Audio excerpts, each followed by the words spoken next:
Olá, seja muito bem-vindo ao Jornal da Record News. Esta edição também está ao vivo no nosso canal do YouTube e no Facebook da Record News. Vamos aos destaques desta sexta-feira.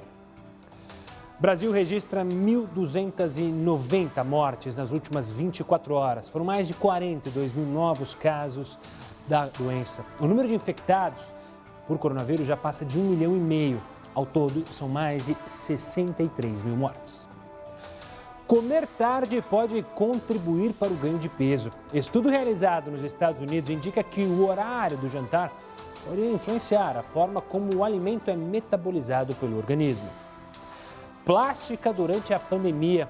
O número de procedimentos estéticos tem aumentado durante a quarentena. Os mais procurados são a aplicação de botox e rinoplastia. A aglomeração em bares e restaurantes do Rio de Janeiro. O momento que a gente vê por aqui é que alguns bares ainda têm um movimento bem reduzido, mas em outros já há grande movimentação de clientes, apesar do distanciamento entre as mesas.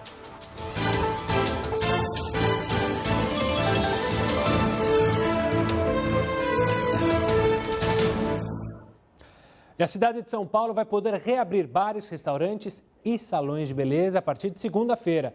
Mas todos devem obedecer uma série de regras que a repórter Giovana Rizardo vai contar pra gente. Uma boa noite, Giovana. Oi, Gustavo. Boa noite para você, boa noite a todos. Para a reabertura de bares e restaurantes aqui na capital, vai ser preciso seguir diversos protocolos de segurança que incluem a medição da temperatura dos funcionários todos os dias. O horário de funcionamento desses estabelecimentos vai ser de no máximo 6 horas por dia e a capacidade limitada a 40%. Os estabelecimentos só vão poder funcionar até às 5 horas da tarde. Salões de beleza também podem abrir as portas 6 horas por dia, com 40% de ocupação. O uso de máscaras é obrigatório e só vai ser permitido ficar sem a proteção quando o cliente estiver comendo.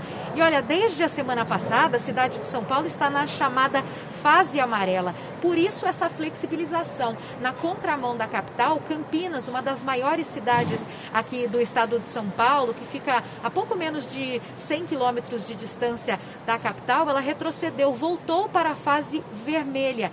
E, de acordo com o Departamento Regional de Saúde, a cidade está com a taxa de ocupação dos leitos de UTI em 80%. Gustavo.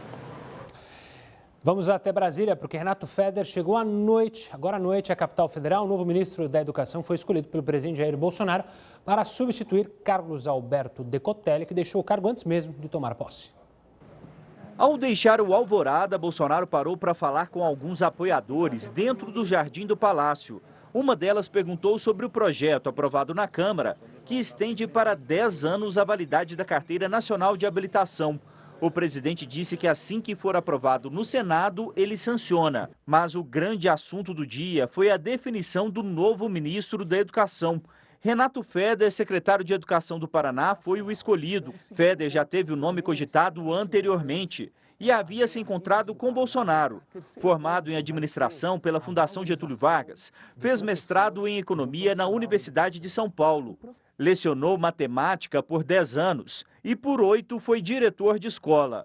Em nota, a Federação Nacional das Escolas Particulares parabenizou o novo ministro e endossou a opinião defendida por Feder, que diz que a melhoria da qualidade da educação passa pela autonomia dos diretores.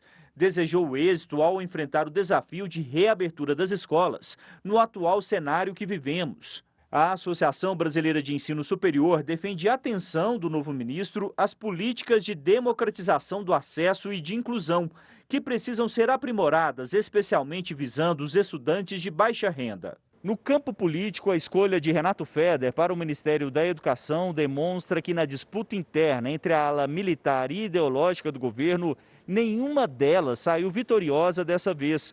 O presidente decidiu por Feder uma terceira via, o que podemos chamar de ala política, e recebeu a indicação do governador do Paraná, Ratinho Júnior. A chegada do futuro ministro ao MEC demonstra que Jair Bolsonaro quer evitar polêmicas e colocar na função alguém já testado. Amanhã, Jair Bolsonaro vai visitar a área atingida pelo ciclone bomba no sul do país. O advogado-geral da União, José Levi, é o convidado de hoje do JR Entrevista. Você pode acompanhar A entrevista logo depois do Jornal da Record News, às 10 horas da noite. Claro, você não pode perder. E depois de flexibilizar a quarentena, a Flórida, nos Estados Unidos, bateu recorde de novos casos de coronavírus. Nas últimas semanas, a Flórida bateu recorde atrás de recorde em números de novos casos. Nesta quinta-feira, chegou ao nível mais alto registrado em 24 horas. Foram 10.109 infecções. O total acumulado desde o início da pandemia aponta quase 170 mil infectados. Mas como isso aconteceu? Os Estados Unidos é o país com maior número de casos de Covid-19 e maior número de mortes. Mas nem todos os estados apresentaram números alarmantes nos primeiros meses de pandemia. E esse foi o caso da Flórida. O estado registrou seus primeiros casos no início de março e decidiu decretar lockdown quando atingiu cerca de 8 mil infectados. As medidas foram eficazes e durante os meses de abril e maio, o estado conseguiu manter números baixos de novos casos e mortes. Com a situação aparentemente controlada, o governador Ron DeSantis decidiu iniciar o relaxamento progressivo das medidas de isolamento social. O resultado foi praias, hotéis, bares e restaurantes cheios.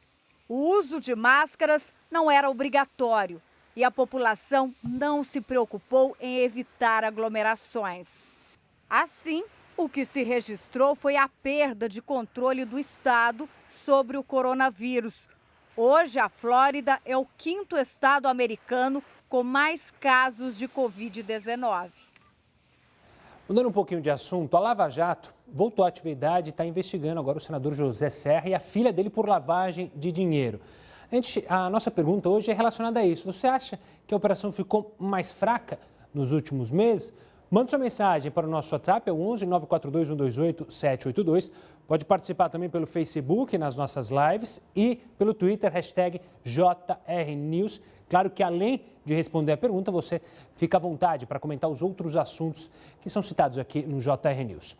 Vamos falar com o Heródoto Barbeiro, porque a conta de luz, prepare-se, vai aumentar aqui em São Paulo a partir deste fim de semana. O Heródoto Barbeiro vai explicar para a gente o motivo desse aumento. Antes de mais nada, uma boa noite, Heródoto. Olá, Gustavo. Olha, explicando primeiro para o país inteiro.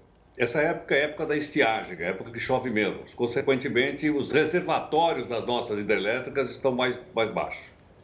Com isso, você é obrigado a lançar mão das termoelétricas, que são movidas a diesel, a gás ou então óleo combustível. Aí fica mais caro.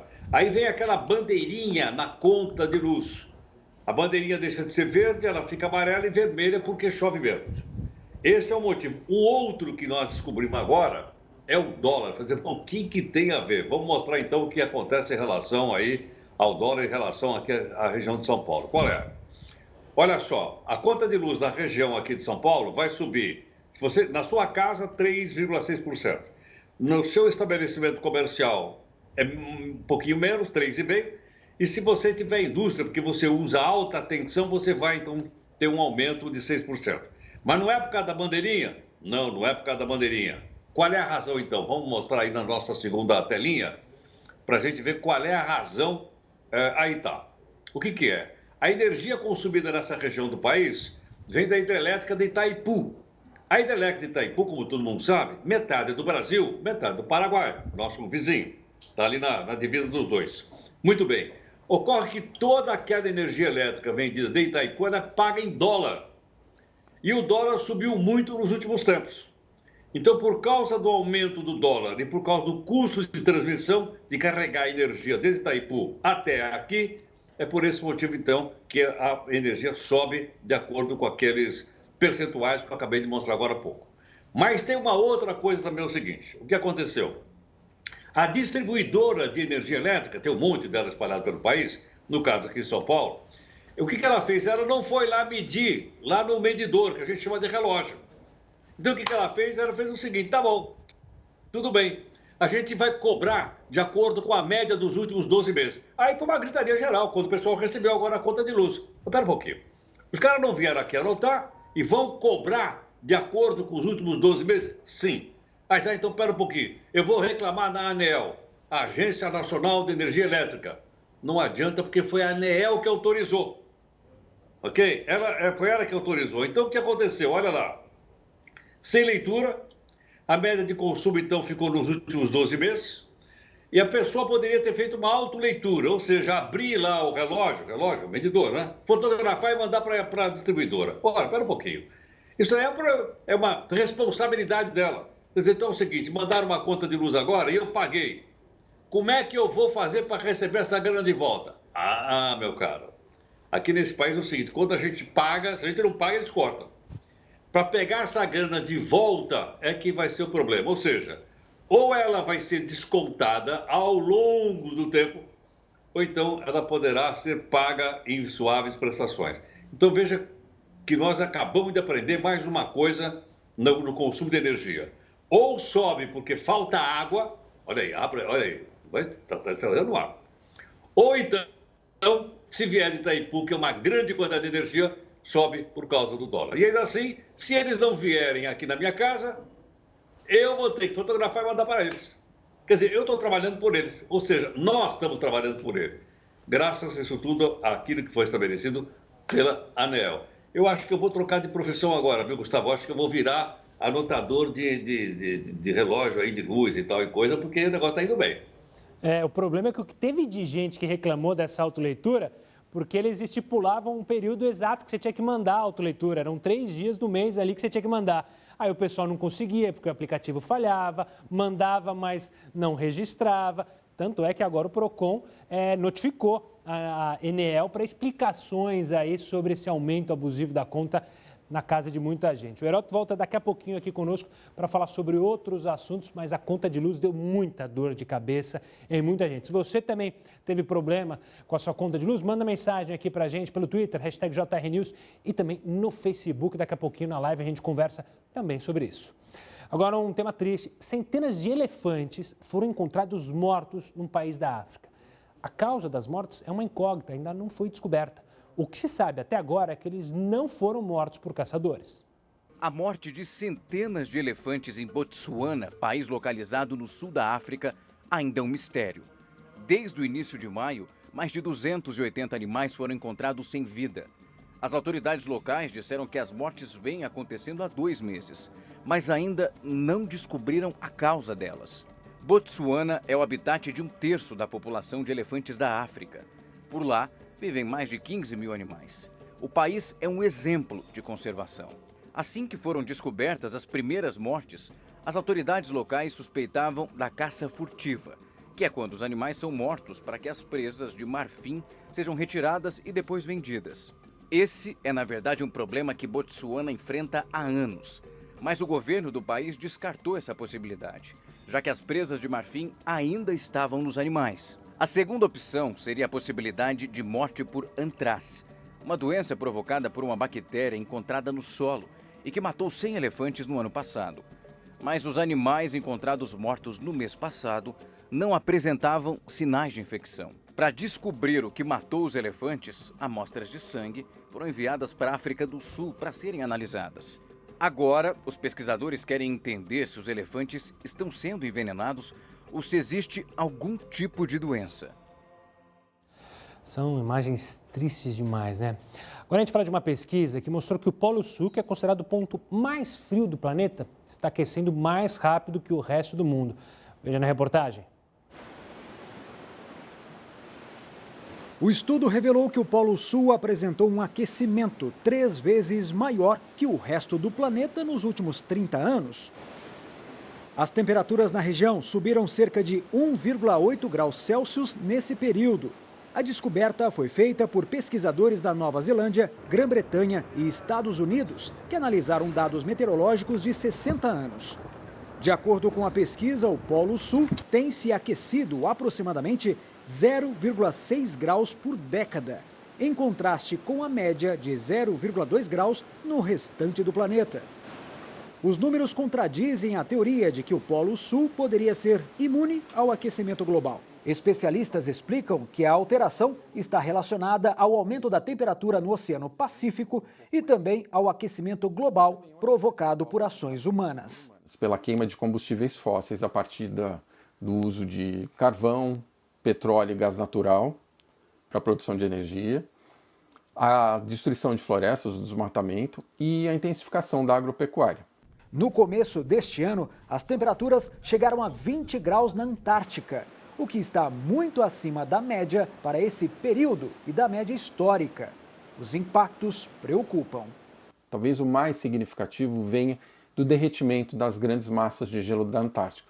A Antártica tem gelo suficiente, se totalmente derretido, para provocar uma elevação do nível dos oceanos de até 60 metros. Isso é o equivalente a um prédio de 20 andares. E para um país que tem mais de 7.500 quilômetros de linha de costa, isso é muito, muito preocupante.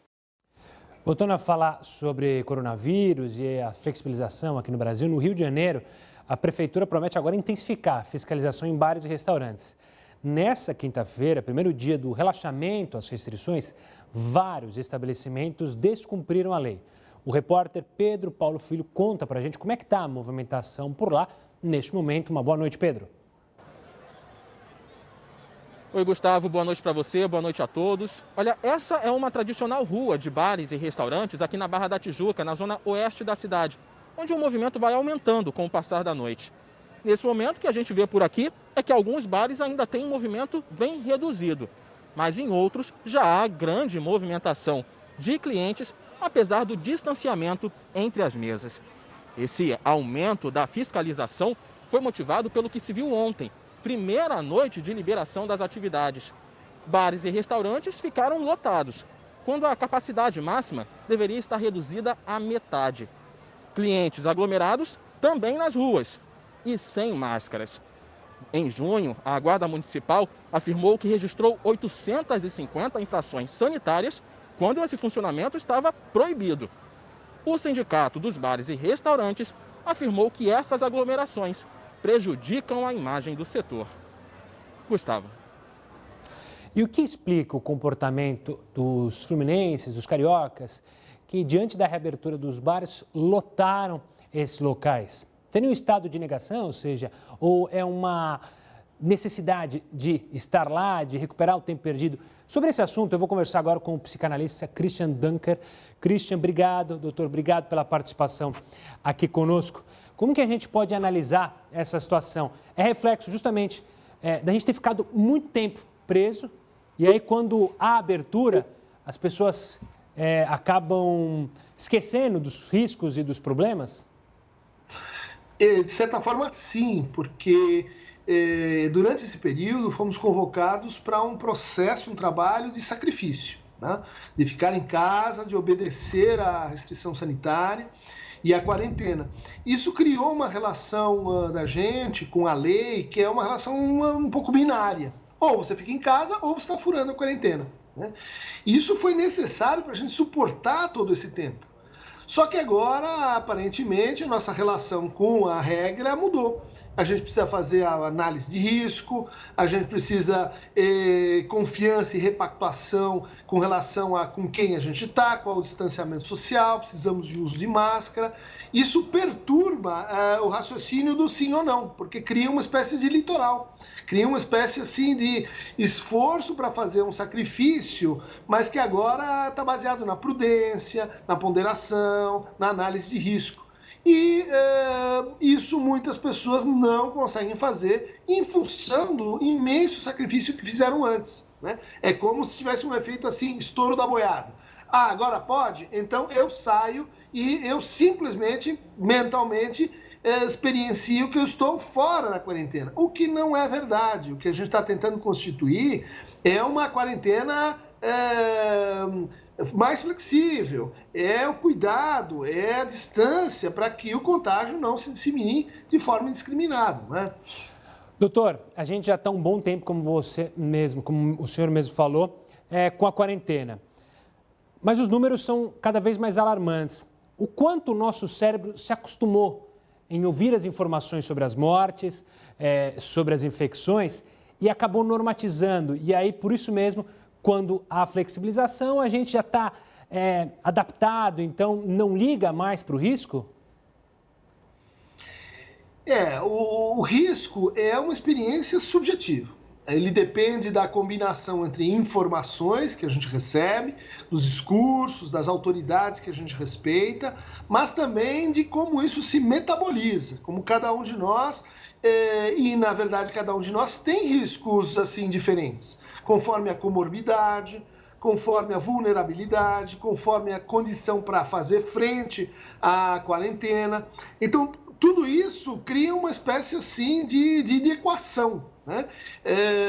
Quando a gente é convidado a transformar essa equação, muito frequentemente vamos dizer assim, nos deparar com os elementos, tanto que auxiliavam a gente a suportar e manter a obediência à lei, quanto com os elementos que estavam permanentemente dizendo: olha, isso não é importante, olha, isso não é um risco realmente real. E a própria paisagem mais ou menos repetitiva da Covid vai fazendo a gente se acostumar com isso. O perigo dessa atitude é que a gente pode acordar tarde demais. Né? Ou seja, quando a realidade está batendo já à nossa porta, com um ente querido contaminado, com nós mesmos contaminados. Então, é um momento para reformular nossa atitude. Esse momento não é de abertura completa e restrita, mas é um momento para observar a distância social, para tomar cuidado, para fazer uma análise negociada dos riscos entre você e a situação que você encontra, entre você e aqueles outros com quem você convive, entre você e aqueles outros com quem você vai partilhar riscos. Né? Isso precisa ser pensado entre a prudência, o cuidado e a tomada consciente de riscos. Doutor, quero agradecer demais a sua participação aqui conosco no JR News, falando sobre essa adaptação ao nosso cérebro, a essa flexibilização. Obrigado, doutor. Até uma próxima. Você que está acompanhando o Jornal da Record News, eu lembro que essa reportagem daqui a pouco vai estar no YouTube. Você vai poder revê-la, compartilhá-la, se quiser. Eu faço convite também para você participar nas nossas redes sociais e comentar, claro, também essa entrevista. Neste sábado é comemorado o Dia da Independência lá nos Estados Unidos. Essa é uma das datas mais importantes, se não a mais importante para os americanos. Ativistas negros estão sendo criticados por tentarem organizar um boicote às comemorações do feriado. Veja só. Um 4 de julho diferente. Por causa da pandemia de coronavírus, algumas festas foram adaptadas. Aqui em Nova York, a prefeitura distribuiu a queima de fogos. Ela foi dividida e espalhada em vários pontos da cidade. Ninguém sabe aonde vão acontecer. E o final do espetáculo, quando os fogos mais bonitos explodem, colorindo o céu, só vai ser visto pela televisão. Para grupos como Vidas Negras Importam, que liderou protestos contra o racismo depois da morte de George Floyd, o 4 de julho não merece festa. Eles dizem que a independência não mudou a vida dos negros, que só foram libertados 89 anos depois. Por isso, organizaram protestos para amanhã. A ação recebe críticas. Para o cientista político Rogério Mendes, ela é ineficaz. A data de 4 de julho ela importa para os movimentos cívicos no sentido de que ela traz a afirmação de tudo que os movimentos defendem: a defesa da igualdade de direitos, a supremacia do governo do povo e a defesa da liberdade. Boicotar essa data não colabora para a construção da grande nação que eles de fato são e para a integração das pessoas, mas acirra as diferenças. O movimento também reacendeu a discussão sobre a depredação de estátuas e monumentos no país. Algumas obras foram danificadas ou removidas à força, porque, segundo manifestantes, retratam defensores da escravidão. A história é o que é, ela já aconteceu. De fato, o que nós precisamos é ensinar a história com correção. E precisamos criar uma cultura pública robusta que valorize a memória. As estátuas devem ser compreendidas no seu contexto. Não é destruindo a estátua que nós vamos mudar o comportamento, mas é ensinando a história. Outro problema é que os protestos do Black Lives Matter provocaram aglomerações, ao contrário do que recomendam os médicos. O número de casos de coronavírus aumentou em 40 dos 50 estados americanos nas últimas semanas, e com recordes diários de mais de 50 mil infectados. Amanhã, o presidente Donald Trump vai acompanhar da Casa Branca as comemorações do 4 de julho na capital americana. Isso depois de uma rápida passagem em Mount Rushmore, onde estão esculpidas as faces de 4 presidentes americanos, para ver a queima de fogos hoje à noite. Voltando ao Brasil, mais de 121 milhões de pessoas receberam benefícios emergenciais criados pelo governo para enfrentar a crise econômica causada pelo coronavírus. O Heródoto tem mais detalhes e informações sobre esses benefícios. Diga lá, Heródoto. Olha, Gustavo, falar do benefício, só um detalhezinho sobre o que nós acabamos de mostrar aí do 4 de julho. Claro. Data de independência dos Estados Unidos. A declaração de independência foi assinada por um cidadão chamado Thomas Jefferson. Uma pessoa respeitada no mundo inteiro, Thomas Jefferson. O Jefferson era dono de escravo. E foi em 1776, final do século XVIII. Curiosamente, tinha uma amante negra. E tinha 6 filhos com ela. E, no entanto, a libertação da escravidão, como inclusive a gente viu agora há pouquinho, só ocorreu muito tempo depois, durante uma guerra civil que matou 1 milhão de pessoas nos Estados Unidos. Bom, voltando então aqui para essa grana toda que a gente está mostrando por aí, que é dinheiro, certo ou não? Certamente isso deve estar saindo do nosso bolso. Vamos aqui as informações da Caixa Econômica Federal para saber quanto é do nosso dinheiro que foi distribuído para as pessoas que precisam, porque estão passando por necessidade nessa pandemia. Vamos lá. Olha, eu coloquei o seguinte, receberam 121 milhões de pessoas, receberam alguma coisa. A nossa população é de 210 milhões de pessoas que eu escrevi aí em cima.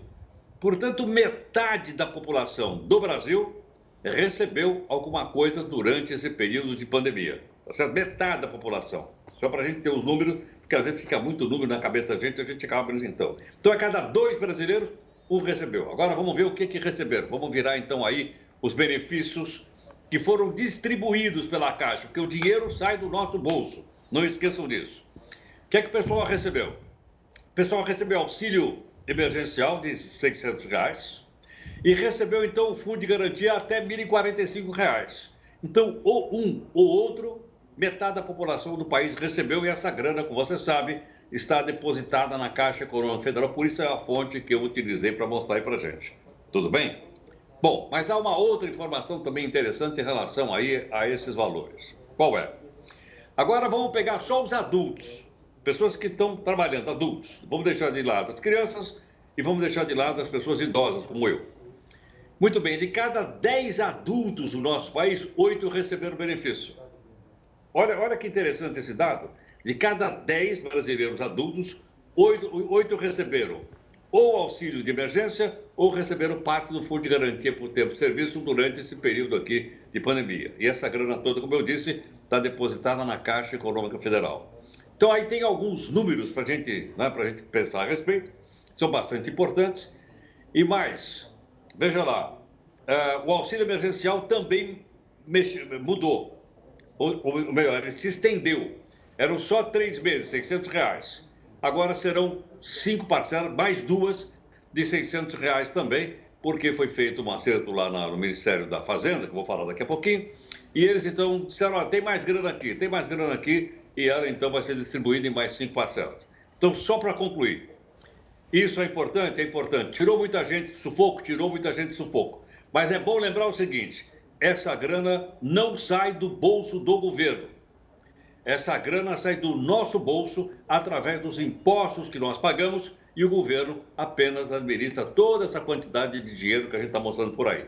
É bom sempre saber o seguinte, o sujeito somos nós, porque nós bancamos e pagamos nosso imposto, porque pagar imposto também é um ato de cidadania. É isso aí, Gustavo. Boa, Heroto, obrigado pela participação. E é bom lembrar que o governo promete também a Renda Brasil. O ministro Paulo Guedes já falou sobre isso, que vai ser um valor, inclusive, maior que o Bolsa Família, mas, claro, ao longo do tempo a gente vai falando sobre isso. As incertezas provocadas pela pandemia causaram um aumento da procura por bunkers, que são aqueles abrigos subterrâneos criados durante a Primeira Guerra Mundial, muito famosos nos Estados Unidos. Existem inúmeros tipos no mercado, os mais baratos, que custam em média ali de R$150 mil, e os luxuosos, cujo preço pode chegar a 40 milhões. Você vai entender melhor sobre essas mansões subterrâneas daqui a pouquinho. Agora a gente vai para a primeira live do jornal. Até mais.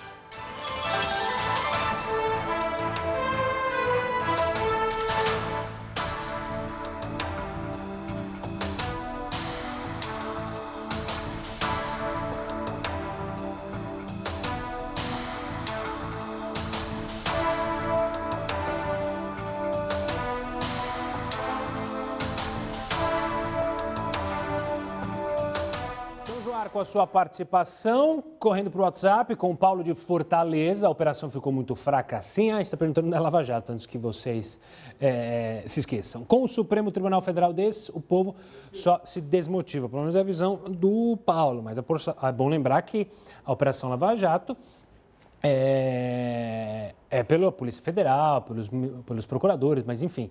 Obrigado, Paulo. Vamos para a próxima tela. Eduardo, de São Paulo. Sim, todas as investigações que envolvem as maracutaias dos políticos aqui no Brasil sempre foram fracas, ou seja, para ele a situação é ainda pior. Obrigado pela participação. Benildes, do Rio de Janeiro. Sim, acredito que estavam dando um desconto devido à pandemia. Tá aí uma análise. Valeu, Benildes. Obrigado pela participação. Agora a gente vai até Floripa com o Honório. Infelizmente, os maus políticos e o STF fizeram com que a Lava Jato parasse de prestar um bom serviço. Valeu, Honório. Jesse de Campinas, sim, acho que com a saída do Moro, a operação enfraqueceu muito. Jesse, obrigado. Ele que é de Campinas, interior de São Paulo. Célio Cotia, sim, enfraqueceu por causa da pandemia, mas o povo não esqueceu e vai querer mais operações e punições para os culpados. Obrigado pela participação. Ainda temos 2 minutos, eu mando um abraço para o Luciano, que está falando lá de Recife. Ele fala dos bares, que lá não abriu, ele gosta de estar com os bares, mas não irá tomar uma cervejinha, mas não irá a um bar se estiver cheio. Hoje em dia não entra nem em estabelecimento cheio, volto da porta, por mais vontade e desejo que tenha, não serei louco de enfrentar locais cheios. Boa, hashtag JR News. Obrigado, Luciano, um forte abraço para você. Deixa eu dar uma olhada no Face, enquanto eu vejo o... Aqui... O Alexandre Ramires está falando sobre, com certeza, as pessoas aqui lá da minha casa que não precisava pegou e está gastando... ele está falando sobre o auxílio-benefício, sobre os gastos. Olha, Alexandre, a gente teve até uma discussão outro dia aqui nos bastidores, né?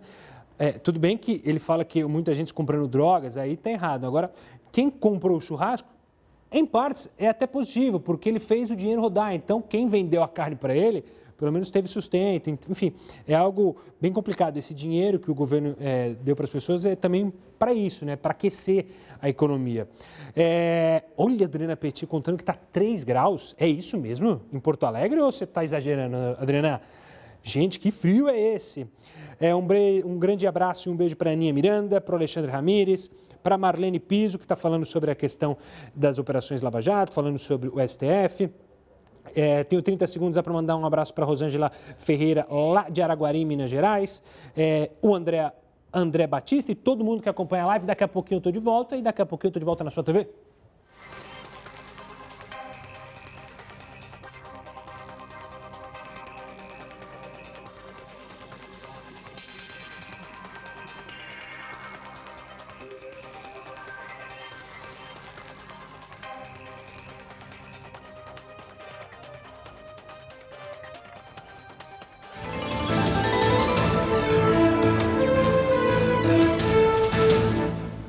Olha só, nesta época de pandemia, o número de procedimentos estéticos tem aumentado. Para entender mais por que tanta gente está indo em busca desses métodos, eu converso agora com o Dr. Wendel Gueto, que é cirurgião plástico, membro do Corpo Clínico do Hospital Israelita Albert Einstein. Doutor, obrigado pela participação. A gente mostrou ontem até que até em Miami tem drive-thru de Botox. A pergunta primeira que eu quero fazer é justamente, tem relação muito que as pessoas estão preocupadas em como elas são vistas justamente aqui nessa conversa via videoconferência, muitas mulheres e homens estão preocupados com a imagem que ela aparece nas reuniões. Há uma preocupação exagerada com isso ou não? Boa noite, tudo bem? Vamos lá. O Brasil, além de ser considerado o país do futebol, é o país da cirurgia plástica. Nós fazemos em torno de 2 milhões de procedimentos por ano. Nós só perdemos para os Estados Unidos, né? Então, nós somos o segundo país do mundo a fazer procedimentos estéticos e cirurgia plástica. Então, isso já é cultural do povo brasileiro, né? E com essa pandemia, nunca se fez tanta live como se faz agora. Então, nós brasileiros já temos essa preocupação com a beleza, com a estética. Associado a isso, com certeza, as pessoas aumentaram a procura e a sua preocupação com a aparência. E aí, por isso, essa explosão. Você vê um certo exagero ou é algo normal? E tem um pouco também daquela questão das pessoas quererem gastar, a gente já falou sobre isso, da economia de revanche, ou seja, poxa, eu estou sofrendo tanto, eu vou fazer um procedimento aqui para me sentir mais bonita, para me sentir mais bonito, com autoestima lá em cima. Tem um pouco disso também? Tem com certeza, né? De repente, nós nos vimos com a nossa liberdade perdida. Nós fomos obrigados a ficar em casa e nem salão de beleza nós conseguimos ir. Não dá para cortar o cabelo, não dá para pintar o cabelo, não dá para fazer unha, não dá para fazer uma sobrancelha. Então, nunca se consumiu tanta bebida alcoólica, nunca se ingeriu tantas calorias. Então, nós estamos com uma aparência que a gente já não julga legal, ganhamos peso e estamos aprisionados em casa.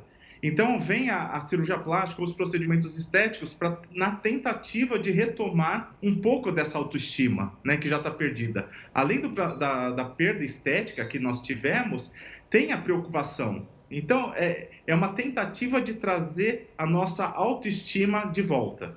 Tá certo. Doutor, quero agradecer demais a sua participação, a sua análise sobre esse momento da cirurgia plástica. E só uma vez, você que pretende fazer uma cirurgia plástica, procure um bom médico, um profissional gabaritado, para, claro, não ter problema nenhum. Você fazer a sua cirurgia, você está no seu direito, mas procure um bom profissional sempre. As incertezas provocadas pela pandemia causaram um aumento da procura por bunkers. Veja só na reportagem. Guerras, tsunamis, terremotos. Na esteira desses eventos extremos, vem o aumento da procura por bunkers. Os abrigos subterrâneos foram criados durante a Primeira Guerra Mundial e popularizado após a morte do líder nazista Adolf Hitler. Na Guerra Fria, a preocupação com um possível confronto nuclear entre as potências americanas e russas equipou ainda mais os abrigos. Outro fenômeno comum durante esse período foi a criação dos bunkers privados.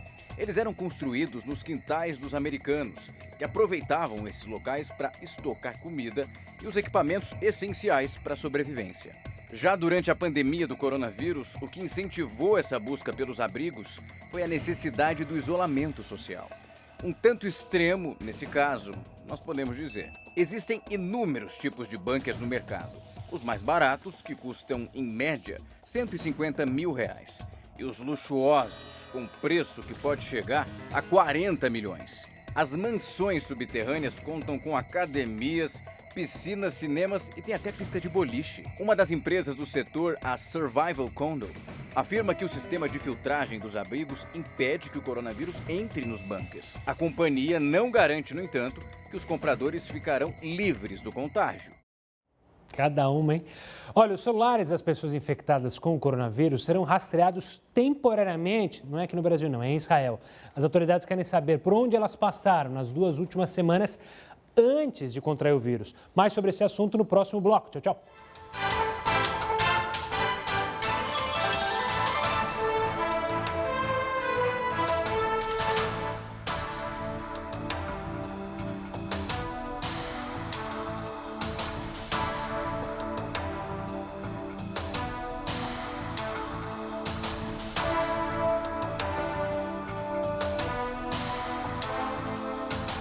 Estamos no ar com a sua participação, já vamos para a tela, vamos para o WhatsApp com a Estela de São Paulo. Sim, a impressão que dá é que querem terminar com essa operação. Tem muita gente, Estela, é bom você falar, que defende a finalização da Operação Lava Jato, mas não a finalização da investigação de políticos corruptos, mas fechar um ciclo e iniciar um outro. Porque muita gente fala que fica aberto, e aí não se chega a um final, né? E tudo precisa ter um fim, e aí quem sabe recomeçar com outras operações. Mas é um ponto de vista, uma análise, o que vocês acham? Sueli de São Mateus, todos os partidos também precisam ser investigados, sem distinção ou privilégios, tá certo, Sueli? Um forte abraço para você. Agora eu vou até Floripa com o Alberto, que diz o seguinte, olha, parece que ficou, mas agora já está voltando com força total. Tem isso também, né? A pandemia também afetou, claro, o trabalho dos investigadores, enfim. Vamos até onde agora? Até aqui mesmo, São Paulo, com a Nancy. Não, a questão é que a atenção focou na pandemia e na política nacional brasileira, os esforços para tentar combater a pandemia, né, Nancy? Adilson, de São Paulo, capital, nome do meu tio, acho que a Lava Jato foi rápida contra alguns e parcial com outros. Será que é meu tio? Acho que não, mas enfim. Um forte abraço para você, Adilson. Esse foi o último, né? Vamos para o Face? Deixa eu pegar aqui os últimos para tentar falar com o pessoal que mandou. Júnior Inácio, do Paraná, sempre assisto o JR News, valeu, grande abraço. Olha, ele está falando que está frio demais aí no Paraná, imagina, né? Aqui em São Paulo já está frio, imagina no sul do país. A Patrícia Roberta diz, boa noite, Roberta de Porto de Galinhas, eu acho que a Lava Jato está mais forte do que nunca, a justiça tarda, mas não falha. Tá aí a Patrícia com uma mensagem mais esperançosa. Adriana Petit, sério, o Botox está em alta sim, eu ainda não fiz, como vocês percebem aqui, ó, eu não estou com Botox, tá passado o Botox, mas está em alta sim. O Tsuguyo, a Lava Jato diminuiu um pouco pela troca de comando, mas agora volta com tudo. É o Tsuguyo aqui de Barrinha, São Paulo. E ela falou que é verdade, Adriana, eu tinha perguntado, ela falou 3 graus, você é louco, que fio é esse? Alexandre Ramírez diz, o povo está numa confusão total. Valeu, a Cris Romero mandando mensagem, falando que tem muita gente safada querendo se dar bem. Isso sempre tem, né? Infelizmente. O André Batista, olha, ele falou que é mais um que está com problema com o Enel. Ele pagava de conta de luz no máximo R$150. Desde março de 2020, acumulo quase R$2.000 de dívida em conta. Se juntar, somar todas as minhas contas do ano de 2019 até fevereiro, não dá nem R$1.500. Em 3 meses, acumulo uma dívida de quase R$2.000. Absurdo. O que fazer? Buscar os seus direitos. Vá atrás do advogado, vá atrás do PROCON, faça valer os seus direitos como cidadão. Em 20 segundos eu estou de volta. Uma boa noite para a Lisete também, que me manda um abraço. Um abraço para todos.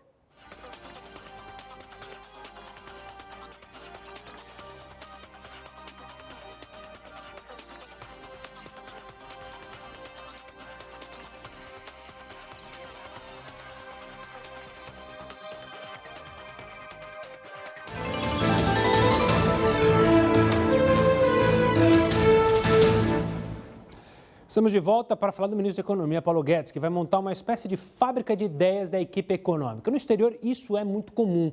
Mas quem vai explicar detalhadamente como funciona essa fábrica de ideias é o professor Heródoto Barbeiro. Diga lá, eu já ouvi falar em fábrica de chocolate, daquele filme antigo. Como que é a fábrica de novas ideias aí? Olha, Gustavo, eu acho que ele copiou uma ideia aqui do jornal. Ah, é? Porque você fala, ó, manda para cá os seus comentários e tal e coisa, e a gente vai juntando esses comentários, nós estamos, na verdade, fazendo um estoque de ideias. Olha, quando claro. O pessoal pede aí para mandar, olha, tal, o nosso Zap, você recebe aí o nosso resumo, é uma fábrica de ideias. Agora, por que eu chamei a sua atenção disso? Fábrica de ideias. Porque é muito comum isso, fora do Brasil, aqui tem, mas é pouco. O que ele está dizendo já existe no Brasil, mas é muito pouco. Só que quando a gente fala em fábrica de ideias, ele na verdade tem uma palavra inglesa que eu escrevi aqui, porque é meio complicado da gente falar e da gente entender. Então vamos botar só para a gente ver aí, ó, como é que se pronuncia isso em inglês. Você vai ver que tem nas universidades, tem nas indústrias, tem... Enfim, é muito comum nos Estados Unidos o que você está vendo com o nome aí de think tank, né? Ou seja, um tanque de ideias, um tanque ok? Que aqui no Brasil foi traduzido por fábrica de ideias. Então isso tem na universidade, isso tem em organizações, isso tem em várias e várias entidades fora do Brasil. E aqui tem pouco ainda, mas é uma forma então de você juntar as pessoas para que elas possam dar ideias novas para problemas antigos. E com isso a gente avança, com isso as coisas se renovam e com isso então a gente avança. Então, com essa inauguração, quem sabe outras fábricas de ideias poderão estar sendo montadas no país nesse momento. É bom. Tá? Por quê? quando a gente faz as mesmas coisas de maneira igual, o resultado é igual. Para o resultado ser diferente, a gente tem que pensar de maneira diferente, que é a proposta aí feita pelo ministro da Fazenda. É isso aí, Gustavo. Famoso pensar fora da caixa. Valeu, isso aí. doutor. É isso aí, pensar fora da caixinha. Matou em cima, é isso aí. Bom descanso para você. A gente se fala na segunda-feira, Heródoto. Olha essa ideia, já que a gente está falando de fábrica de ideias. Lá de Israel, os celulares das pessoas infectadas com o coronavírus serão rastreados, mas é temporariamente. As autoridades de Israel querem saber por onde elas passaram nas 2 últimas semanas antes de contrair o vírus. A intenção é justamente alertar quem entrou em contato com os infectados. O parlamento israelense autorizou a Agência de Segurança Nacional do país, a Shin Bet, a rastrear os telefones celulares dos cidadãos. A nova lei foi aprovada por 3 semanas e a Shin Bet pode acessar a localização dos pacientes por até 14 dias antes do diagnóstico positivo para a Covid-19. Quem entrou em contato com o infectado será avisado. Israel registrou 1.107 novos casos de coronavírus hoje, um número recorde de novos casos diários. A tecnologia de vigilância foi autorizada pela primeira vez em março, durante o primeiro pico da Covid-19. Mas a Suprema Corte ordenou que a vigilância fosse interrompida até que a lei fosse aprovada. Nas ruas de Israel, a decisão do parlamento gerou polêmica e divide opiniões. Ziv Weizman é contra a ideia e acha que o governo pode ter outros interesses escondidos. Já a Katia Ruel espera que a tecnologia de rastreamento seja usada para o bem. O primeiro-ministro israelense Benjamin Netanyahu defendeu a decisão de usar a tecnologia e afirma que a lei mantém o equilíbrio entre os direitos do indivíduo e as necessidades da sociedade. Na Coreia do Sul, o rastreamento de celulares está sendo usado para criar um mapa público do coronavírus. E todos podem consultar se entraram em contato com alguém infectado. O que você acha dessa ideia, hein? Você acha que funcionaria aqui no Brasil? Vamos falar da robótica, que encontrou nas urgências da pandemia um impulso para fazer a tecnologia avançar de forma mais rápida. Está curioso para saber mais sobre isso, né? Espera mais um pouquinho que a gente te mostra logo no próximo bloco. Agora eu te espero na live do jornal, a última do dia.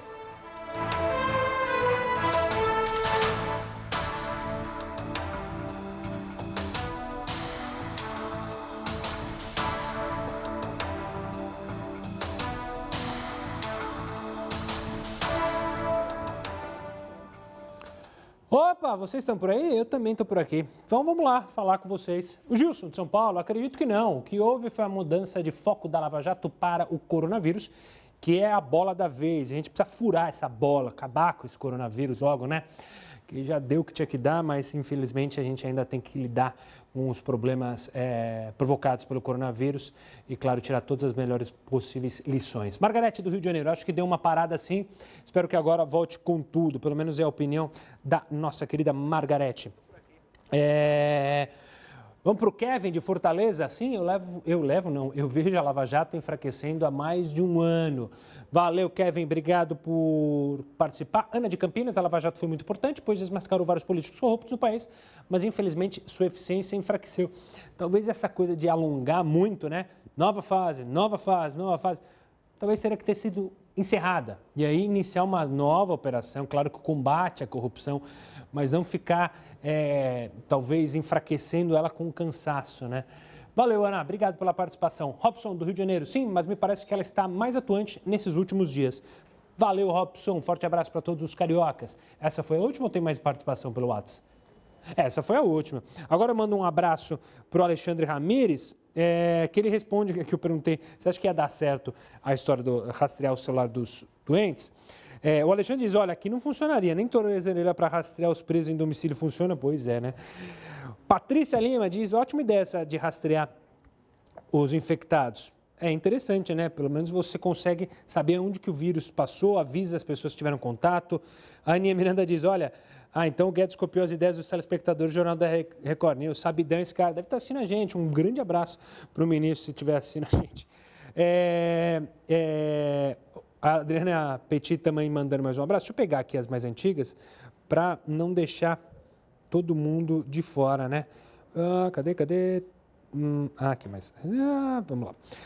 O Lucas Henrique, ele diz, olha, boa noite, ele quer saber sobre o aplicativo da Caixa Tem, que ele está tendo dificuldades, vamos cobrar dificuldades para acessar, tem 2 dias que tem nada.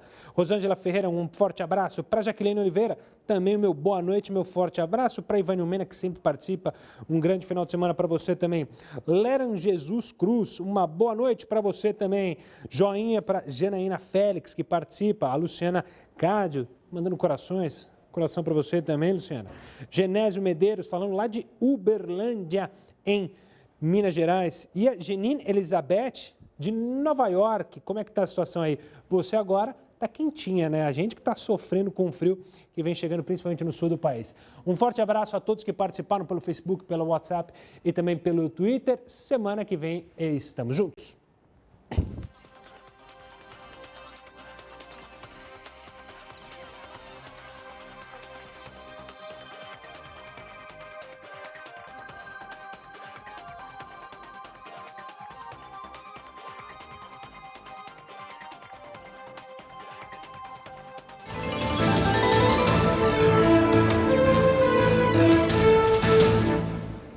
Nós já estamos de volta para falar que a robótica encontrou nas urgências da pandemia um impulso para fazer a tecnologia avançar de forma ainda mais rápida. Se o cliente não pode ir à farmácia, um drone leva o remédio até ele. Com a tecnologia de ponta, é possível também, em apenas 20 segundos, saber se o pulmão está comprometido pela Covid-19. Sem nenhum contato com o técnico em radiologia, o paciente entra numa cabine blindada. A inteligência artificial revela o tamanho da infecção pulmonar e o mapa de calor mostra a área afetada.